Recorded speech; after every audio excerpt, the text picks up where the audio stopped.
3, 2, 1 ya Pak. Oke, bismillahirrahmanirrahim. Assalamualaikum warahmatullahi wabarakatuh. Terima kasih Bapak Ibu semua yang sudah hadir di sini. Waktunya sangat berharga sekali buat saya. Izinkan saya menyampaikan sesuatu dari tugas saya dari CGP Angkatan 11 semester ini.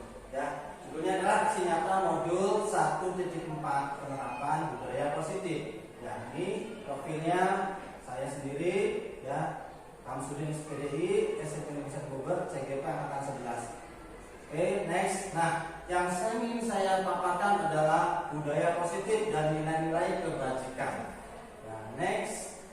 Nah, kita sebagai guru yang memiliki tanggung jawab apa sih? Nah, ini tanggung jawab guru menciptakan suatu lingkungan yang positif, ya. Warga sekolah harus saling mendukung, saling belajar dan saling bekerja sama sehingga tercipta kebiasaan-kebiasaan yang positif, menjadi karakter yang baik, maka akan terbentuk budaya positif. Nah, itu ya. Next. Nah, seperti yang dikatakan oleh Stephen Covey. Nah, stimulus respon dan di sini teori kontrol. Nah, realitasnya adalah kebutuhan kita semua sama, ya. Realitas kebutuhan kita berbeda, ya. Kalau kebutuhan semua manusia pasti sama, ya. Nah, tapi realnya itu pasti akan berbeda-beda. Ini Stephen Covey yang bilang. Kemudian semua orang melihat hal yang sama ya. Setiap orang memiliki gambaran berbeda. Ini yang sama, ini yang teori kontrolnya. Kita mencoba mengubah orang agar berpandangan sama dengan kita. Tapi kita berusaha memahami pandangan orang lain tentang dunia. Kemudian perilaku buruk dilihat sebagai suatu kesalahan. Nah, semua perilaku memiliki tujuan. Nah, tentu mungkin ada yang buruk tapi tujuannya baik kan, itu ya, dari kontrol. Kemudian orang lain bisa mengontrol saya, hanya Anda yang bisa mengontrol diri Anda. Nah, ini dari Stephen R. Teori kontrol ini ya. Saya bisa mengontrol orang lain, Anda tidak bisa mengontrol orang lain. Nah, pemaksaan ada pada saat wujudan gagal. Nah, ketika orang membujuk, ya pasti biasanya melakukan pemaksaan. Kolaborasi dan konsensus menciptakan pilihan-pilihan baru. Kemudian model berpikir ada menang dan ada kalah. Ada model berpikir menang-menang. Nah, itu teori yang dikembangkan oleh Stephen R. Covey. Next. Nah, untuk menciptakan budaya positif, apa sih ya? Tinjaulah penerapan disiplin di sekolah kita. Kita refleksikan diri dengan menjawab pertanyaan ini. Bagaimana kita berperilaku? Nah, di sekolah ya. Mengapa kita melakukan segala sesuatu? Apakah melakukan sesuatu karena ada dorongan dari lingkungan atau dari orang lain? Nah, ini ya. Nah, ini motivasinya. Tinjaulah apa? Kemudian disiplin identik dengan tata tertib, identik dengan kepatuhan pada suatu peraturan atau teratur. Identik ya, 3 hal ini identik dengan kata disiplin. Maka dalam budaya kita makna kata disiplin dimaknai menjadi sesuatu yang dilakukan seseorang pada orang lain untuk mendapatkan kepatuhan. Yang seharusnya kita pahami adalah disiplin artinya belajar bertindak dengan nilai-nilai kebajikan universal yang hadir dari motivasi intrinsik bukan dari ekstrinsik. Dari hadir kedisiplinan itu datangnya dari diri sendiri ya. Nah, walaupun memang ada aturan, tapi tetap kalau dirinya tidak ada usaha untuk mendisiplinkan diri sendiri, maka kemungkinan tidak tinggi. Makanya di sini motivasinya bukan dari ekstrinsik, tapi dari dalam diri sendiri. In itu dari dalamnya, X dari luar. Motivasinya itu dari dalam. Next, nilai-nilai kebajikan apa sih yang ada? Ini profil pelajar Pancasila itu ya, nilai-nilai kebajikan universal. Profil pelajar Pancasila yang kurikulum merdeka ini. Yang pertama adalah beriman, bertakwa kepada Tuhan Yang Maha Esa dan berakhlak mulia. Kemudian berkebinekaan global, mandiri, bergotong royong, bernalar kritis dan kreatif. Next. Nah, jadi ada 9 pilar karakter Indonesian Heritage Foundation atau IHP. toleransi, kedamaian dan kesatuan, kemandirian dan tanggung jawab, kejujuran, amanah, diplomatis, hormat dan santun, dermawan, suka menolong dan bergotong royong, percaya diri, kreatif dan pekerja keras, kepemimpinan dan keadilan, baik dan rendah hati. Ini adalah cinta Tuhan dan segenap ciptaannya. Jadi cinta Tuhan dan segenap ciptaannya. Ini ya. Nah, ini 9 pilar karakter Indonesia Heritage Foundation atau IHF ya. Lanjut. Nah, empati. Nah, ada empati. Ini the 7 essential virtues dari Building Moral Intelligence, Michelle Borba. Apa sih isinya? Yaitu empati, ya, suara hati, kontrol diri, rasa hormat, kebaikan, toleransi, dan keadilan. Nah, kesembilan nilai-nilai dibacakannya. The 7 essential virtues dari Building Moral Intelligence, Michelle Borba. Nah, ini 9 ini ya. Kontrol diri, rasa hormat yang ada pada diri manusia. Nah, ada yang Go Primary Years Program PYP, sikap murid, ya.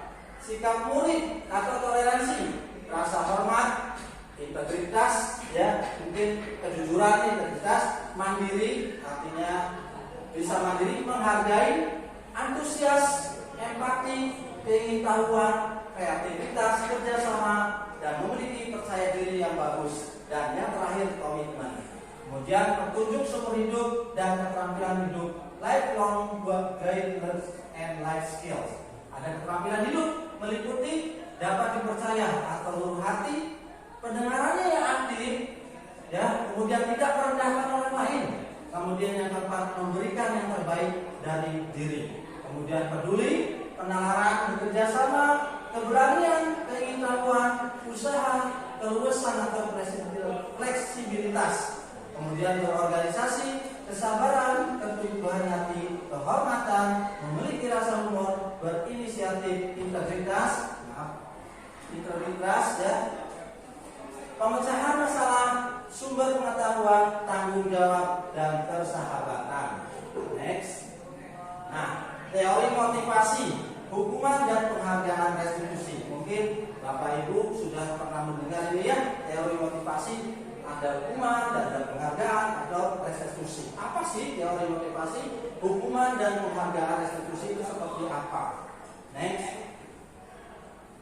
Nah, ini ya, untuk menjadi orang yang mereka inginkan dan menghargai diri sendiri dengan nilai-nilai yang mereka percaya, untuk mendapatkan imbalan atau penghargaan orang lain, motivasinya untuk menghindari ketidaknyamanan atau hukuman. Ya, next. Nah, hukuman, konsekuensi dan restitusi. Nah, hukuman itu apa ini? Hukuman merupakan identitas gagal bersifat negatif. Jadi kalau kita mendengar ada anak yang hukum, wah ini karena gagal, gitu ya. Kemudian konsekuensi merupakan identitas sukses bersifat netral. Kemudian restitusi merupakan identitas sukses bersifat positif. Next. Nah, restitusi itu apa sih? Restitusi adalah proses menciptakan kondisi bagi murid untuk memperbaiki kesalahan mereka sehingga mereka bisa kembali pada pokok mereka dengan karakter yang lebih kuat. Restitusi merupakan proses kolaboratif yang mengajarkan murid untuk mencari solusi untuk masalah mereka. Nah, ini seperti apa? Next. Nah, restitusi adalah yang bukan untuk menembus kesalahan, tapi untuk belajar dari kesalahan. Restitusi memperbaiki hubungan. Restitusi adalah tawaran, bukan paksaan. Restitusi menuntun untuk melihat ke dalam diri kita, ya. Restitusi mencari kebutuhan dasar yang dasarnya tindakan. Restitusi diri adalah cara yang paling baik. Restitusi fokus pada karakter, bukan tindakan. Nah, ini karakter bukan tindakan. Restitusi menguatkan. Restitusi fokus pada solusi. Kemudian restitusi mengembalikan murid yang berbuat salah pada kelompoknya. Next. Kebutuhan dasar manusia dan dunia berkualitas. Nah, biasanya kalau anak-anak ya yang mohon maaf kinestetik. Kalau saya tidak menyebutkan anak-anak itu nakal, tapi anak-anak tersebut kinestetik, ya. Mereka gaya belajarnya mungkin banyak bergerak, itu kinestetik. Karena gaya belajar anak itu ada yang visual, ya, auditory, kemudian kinestetik. Biasanya kita menganggapnya anak-anak nakal gitu ya. Padahal menurut saya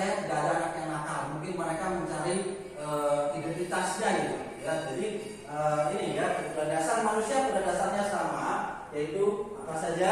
Nah, kebutuhan memenuhi atas kemampuan. Kita itu ingin diakui kalau kita sudah melakukan kemampuan. Kemudian kasih sayang dan rasa diterima. Pasti semua manusia ingin kasih sayang dan rasa diterima. Betul tidak ya? Kemudian bertahan hidup, kebutuhan fisiologis, kebutuhan biologis, kebutuhan psikologis. Nah, ini pasti ini kebutuhan dasar manusia. Kemudian kesenangan, kebutuhan untuk merasa senang, kemudian kebebasan untuk akan pilihan. Next. Nah, posisi kontrol. Nah, kita ini sebagai guru apakah bersifat sebagai penghukum, pembuat orang bersalah, atau sebagai teman, atau sebagai pemantau, atau sebagai manajer? Nah, kita hindari dengan posisi ini. Ya, jangan sampai kita langsung menghukum anak. Misalkan ada anak telat, datang telat, langsung kita hukum. Dia, kamu telat, bla bla bla bla. Nah, itu langsung mendapatkan hukuman adalah posisi kita sebagai penghukum. Tapi kalau kita pembuat orang salah bersalah seperti ini. Biasakan kamu tuh kalau telat tuh bapak ya nanti dimarahin sama kepala sekolah. Nah, membuat anak tersebut merasa bersalah. Nah, itu ya seperti itu. Teman, posisi teman yang menghargai. Tapi nanti kita jelaskan bagaimana sih seperti apa orang-orang yang guru yang bersifat penghukum, membuat orang bersalah, teman atau sebagai pemantau atau sebagai manajer. Ya, yang terbaik adalah sebagai manajer. Mari kita lihat. Nah, di sini penghukum. Sifat penghukum itu yang menghardik, menunjuk untuk menyakiti, menyindir, hukuman verbal maupun fisik. Dampak posisi penghukum adalah murid jadi pendendam, tidak menyukai guru atau pelajaran yang diampu. Nah, ini hati-hati ya, kita sebagai guru jangan sampai ujung-ujung menghukum tanpa walaupun kesalahan tapi langsung dihukum. Nah, ini akan menimbulkan pendendam ya. Nah, ini. Nah, kemudian penghukum ya tidak baik ya. Kemudian yang kedua, pembuat orang bersalah tadi cenderung melembut tenang namun kata-katanya menyalahkan murid. Kenapa sih kamu tenang terus? Nanti bapak lo yang disalahkan sama atasan bapak. Nah, itu kan membuat orang merasa bersalah gitu ya. Nah, maksudnya murid merasa bersalah. Guru akan menyatakan hal lain merasa kesalahan ada pada murid dengan membuat guru menderita kan? Karena gara-gara kamu nih, jadi anakku merasa bersalah. Ya, dampak positifnya adalah membuat murid merasa bersalah, rendah diri dan menarik diri dari lingkungannya. Akhirnya anak tersebut merasa kurang pede, gitu ya, merasa disalahkan, apalagi gurunya yang ngomong gitu ya, merasa patasnya nggak enak gitu ya, rendah hati, jadi rendah diri, dia tidak pede gitu ya. Nah, ini membuat orang bersalah juga ternyata tidak baik gitu ya. Jadi bagaimana? Next. Nah, sebagai teman, oke, suara guru lama cenderung bersedang-sedang untuk menghangatkan suasana. Kayak teman sendiri aja, gitu ya. Maka dampak positifnya adalah adanya ketergantungan, murid tidak mandiri. Ya, kadang-kadang mohon maaf, masa teman sendiri di jalan juga, gitu ya. Nanti tidak ada nilai-nilai kesopanan di situ, gitu ya. Karena merasa sebagai teman, gitu. Enggak juga ternyata kalau kita sebagai posisi, jangan juga kita sebagai teman. Tapi yang mungkin teman ya, seperti apa dan seperti apa gitu. Nah, next. Nah, pemantau. Di posisi penantau lebih baik dari tadi ya. Seorang pemantau akan berusaha data, tidak emosional, ya, tidak emosi, tidak marah-marah, ya, tidak bersedar gurau, tidak juga terlalu serius, ya, maksudnya tidak guyon gitu ya, ataupun menggunakan suara tinggi. Tercipta identitas diri positif atau berhasil, masih lebih baik daripada posisi penghukum dan membuat murid merasa bersalah. Pemantau perlu senantiasa memantau pada saat murid diberikan sanksi, maka guru pun harus selalu mengawasinya. Dampak positifnya adalah murid akan menghitung ya konsekuensi dan hadiah tanpa memahami sepenuhnya nilai-nilai kebajikan yang dituju dan tidak sepenuhnya mandiri.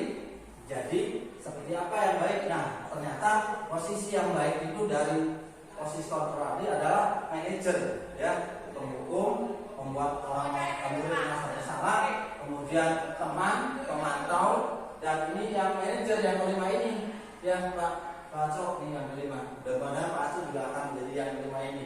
Jadi kepala sekolah, amin. Ya. Nah, suara manajer netral, tidak emosional. Ada nih pada diri Pak Tasur juga tidak emosional. Tidak terlalu lama, ya kan? Nggak datar gitu ya, dan tidak bernada tinggi. Tercipta identitas diri positif atau berhasil. Sama, bagian juga. Mungkin ya. Gak pernah ini marah-marah, apalagi saya belum pernah lihat dia marah. Pak Dulu juga, saya juga sudah memperhatikan Pak Dulu bagus gitu ya mengajarnya. Guru membimbing murid untuk memecahkan masalahnya secara mandiri. Nah, menuntun, jadi membimbing Pak. Jadi ya benar kata pengawas kita kemarin gitu ya, anak-anak itu aktif, kita hanya menuntun gitu ya. Dan menuntun kita mengontrol itu, mengontrol mereka. Nah seperti itu. Dapat posisinya murid menjadi mandiri, percaya diri dan dapat memecahkan masalah sendiri. Nah posisi inilah yang kita dambakan dari seorang guru. Ya saya juga berusaha seperti ini, tapi ya walaupun masih belum bisa maksimal, tapi saya tetap berusaha untuk posisi manajer ini. Jadi apa sih suara manajer netral, artinya tidak memihak ya, tidak emosional, tidak menggunakan ketika ngomong gitu ya, sekalipun sedang marah tapi tidak terlihat marah, tidak terlalu ramah, ya biasa-biasa saja dan tidak bernada tinggi. Maka terciptalah identitas positif atau berhasil. Ini namanya juga seperti ini juga. Dapat posisinya bagi murid itu bagus Pak. Mereka akan percaya diri dan dapat memecahkan masalahnya. Jadi kadang kita terlalu seperti teman melunjak. Jadi kadang-kadang ya Pak ya. Nah ini yang kita inginkan dari seorang guru itu yang seperti manajer ini. Next. Nah 5 posisi kontrol tadi ya sudah ya, motivasi, penghukum, identitasnya gagal, kontrol dari luar, menghindari hukuman, penghukum, membuat orang merasa bersalah, teman, pemantau, manajer. Nah ini ya kita harus pahami di sini Bapak Ibu ya. Nah ini ya penghukum. Guru berbuat, menghardik, menunjuk-nunjuk. Kamu ya sudah benar-benar lambat lagi ya, bla gitu ya. Kemudian guru berkata, kalau kamu tidak melakukannya, awas ya, rasakan nanti. Nah itu juga penghukum ini ya. Kemudian hasilnya anak-anak pasti memberontak ya, menyalahkan orang lain dan berbohong, terus bohong gitu ya. Kemudian kaitannya dengan dunia berkualitas, murid meletakkan guru di luar dunia berkualitas. Murid akan berkata, biarkan saja, nanti juga marah-marah lagi, gitu kan? Nah, terus itu dampak murid mengulangi kesalahan, tetap akan mengulangi kesalahan, dihukum terus. Makanya kita sering melihat ya, anak-anak yang dihukum, tadi pindah deh, saya tadi, mungkin karena maaf di sini ya penghukum. Nah, membuat orang bersalah juga mungkin ini membuat orang jadi minder gitu. Jadi dia contoh berbicara mengatakan seharusnya kamu buat ibu kecewa, kamu buat bapak kecewa. Nah ini itu maksudnya sudah membuat anak itu merasa bersalah, kurang baik juga seperti itu ya. Nah kamu seharusnya jangan datang terlambat, bla bla bla bla. Nah kamu sudah tahu ibu lelah sekali mengatakannya, ibu stres gitu ya. Walaupun dengan nada pelan tapi menyudutkan gitu ya. Kemudian menyembunyikan, menyangkal dan berbohong. Hasilnya akan menyembunyikan, menyangkal dan berbohong. Murid meletakkan guru dalam dunia berkualitas, maafkan saya, gitu kan, merasa rendah diri karena merasa disalahkan sih. Gara-gara kamu nih, jadi di skor sama kepala sekolah, gitu kan. Nah, itu. Kemudian teman juga siapa ya? Nah, menguatkan rasa-rasa menghitung dan menghukum, mengajukan pertanyaan untuk muridnya. Ayolah lakukan demi itu. Nah, masa kamu tidak mau? Ingat tidak ibu pernah mengatakan, bantu ibu dong. Nah, ini jadi akan ketergantungan.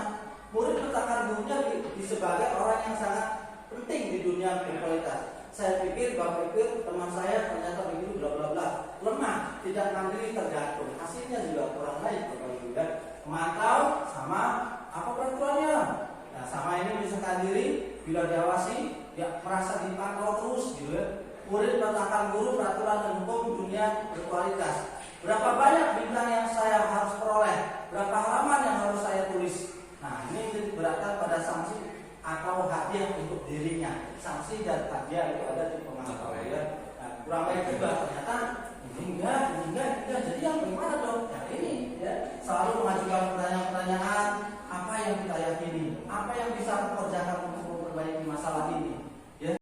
Ya, misalkan anak tersebut bermasalah, tanyakan apa yang bisa kamu kerjakan untuk memperbaiki masalah ini. Ya, jadi mereka mandiri gitu, menguatkan secara pribadi. Kemudian murid meletakkan dirinya sebagai individu yang positif dalam dunia berkualitas. Jadi tidak beranggapan negatif walaupun melakukan kesalahan gitu. Kemudian bagaimana caranya saya bisa memperbaiki keadaan ini?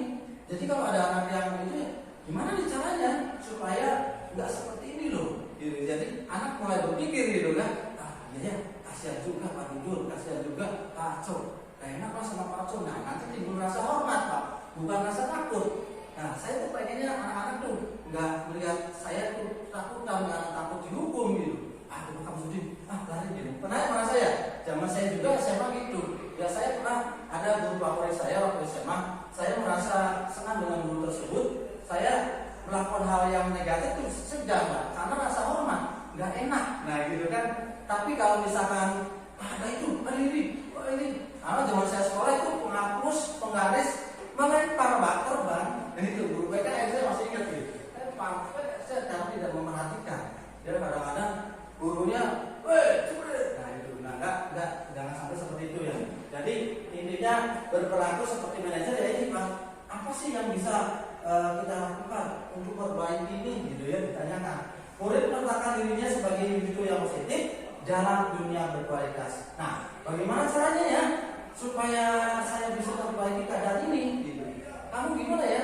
Jangan supaya tidak terang lagi gimana ya caranya? Gitu kan? Kita negosiasi, menganggap memposisikan anak itu tidak merasa bersalah, gitu kan? Beda kalau bersalah merasa bersalah. Kamu telah terus, saya tidak diwali kelas kamu sering panggil sama ini, gitu kan? Jadi anak merasa rendah diri, gitu. Seperti itu ya. Jadi mengevaluasi diri, bagaimana cara memperbaiki diri. Nah, anak didik nanti murid itu akan berusaha mengevaluasi dirinya sendiri dan bagaimana cara memperbaiki dirinya. Jadi kesadaran intrinsik yang timbul dari anak tersebut bukan karena dendam, anak dihukum, ya kan? Bukan karena merasa bersalah, minder, bukan karena teman saya enak aja, akhirnya tidak menghormati kadang-kadang begitu ya. Pemantau juga merasa dipantau terus gitu kan, nilai bagus, masih bagus, nggak juga gitu, seperti itu. Jadi intinya kita mudah-mudahan kita semua sebagai bapak guru akan bisa menerapkan disiplin dengan cara yang ini. Kita sukses kontrol diri, menghargai diri sendiri. Anak tersebut bisa menghargai dirinya dan bisa menghormati gurunya tanpa harus kita hukum. Ya seperti ini. Jadi sebenarnya yang saya lakukan juga pernah merasa bersalah juga saya gitu, datang ada anak telat tanpa nggak mau tahu langsung kamu telat usah 10 kali gitu kan, itu salah sebenarnya. Nanti anaknya malah dendam gitu padahal ada alasan tertentu kenapa anak tersebut datang lambat, mungkin maunya membantu orang tuanya gitu ya, kita perlu tahu alasan-alasan itu. Nah seperti itu ya. Baiklah Bapak Ibu, segitiga restitusi itu ya tadi ya, validasi kebutuhan, menanyakan keyakinan, kemudian menstabilkan identitas itu ketika anak datang terlambat tidak ujung-ujung langsung kita hukum gitu ya, tapi kita tanyakan baik-baik, ada apa, kok kamu datang terlambat, itu menstabilkan. Jadi anak tuh nggak merasa takut, udah tahu takut pasti dia takut gitu, ada telat gitu. Tapi kita stabilkan, tenang nak, gak apa-apa, kamu kenapa terlambat? Gitu, seperti itu, menstabilkan. Kemudian menanyakan keyakinan, validasi itu menanyakan sebuah kesalahan. Kamu tahu nggak? Ini kamu datang lambat itu kesalahan bukan? Nah, iya Pak, maaf salah. Itu memvalidasi kesalahan. Kemudian menanyakan keyakinan. Jadi kamu telah melanggar ya? Maaf, berarti kamu sudah melanggar keyakinan yang kita sudah buat bersama. Iya Pak, maaf Pak, datang lambat itu kan nggak boleh. Nah, akhirnya anak-anak tuh sadar diri, oh sudah melakukan kesalahan gitu kan. Nah seperti itu. Nah ini kamu ingin menjadi orang yang seperti apa, menjadi apa yang kita sepakati itu. Makanya Ibu Kepala Sekolah selalu membuat keyakinan sebagai wali kelas tuh kita buat bersama keyakinan kelasnya yang nilai-nilainya nilai-nilai positif, universal itu. Nah kita buat menghargai dan di situ tidak ada kata-kata dilarang gitu. Kalau keyakinan dulu datangnya bareng-bareng kesepakatan. Ayo apa nih keyakinan kelas? Menghormati guru. Ayo catat menghormati guru itu. Datang tepat waktu gitu kan keyakinan mereka yang buat. Nah, ketika mereka melanggar, mereka sendiri kan yang buat gitu. Oh iya, kita kan sekarang bersama merasa bersalah akhirnya. Oh iya, tapi merasa bersalahnya bukan karena kita, bukan karena guru, tapi karena kesepakatan keyakinan yang dibuat bersama. Nah itu ya intinya segitiga restitusi itu seperti itu. Nah adakah cara yang lebih efektif mendapatkan apa yang kamu butuhkan? Nah ini setiap orang pasti punya beberapa kesalahan. Nah ini tadi menstabilkan